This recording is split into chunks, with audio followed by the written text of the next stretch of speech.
Kasi hindi ko alam kung paano makakolekta kung walang nag-initiate na dalhin dito ang kanilang mga sample, ang kanilang barangay.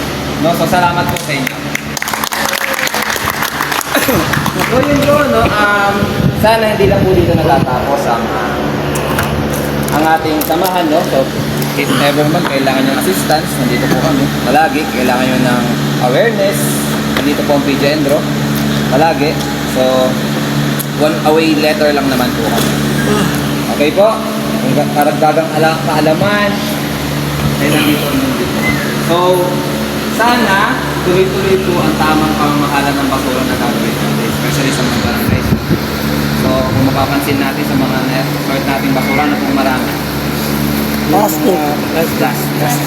Ano unang-una ko nagiging cause ng sakuna?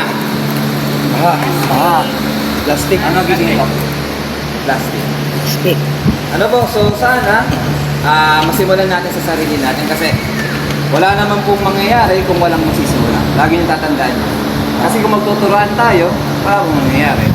Ano po, at least kung may magsisimula kahit isa, merong magiging good example na pwedeng gayahin marami. So, kaka-proud po yun. Especially kung bayan ng Plaridel na. Ang bayan ng Plaridel ay talagang no to plastic. So, yun po ang i-push natin. No? So, sana may natutunan din po kayo sa ginawang gawain natin. No? May natutunan po ba tayo? So, sino bang makikinabang sa ginawa natin? Kami. Ayo. So, maraming salamat po, no? Sabi ko nga po sa iyo, yun ay para sa iyo. Ako po, pagdating talaga sa trabaho, may tip po ako. Pero sabi nga ni Kagawad, mabuti ang puso. Ako ba? Kagawad! Ano? Sana hindi lang sa wax, hindi lang po dito. Sana sa lahat po na gagawin natin yung LGU. Kasi kayo din naman po talaga ang katuwang ng LGU. Barangay. Ano po? Kasi kung sasabihin natin, ay yan lang naman ay ngayon lang yan.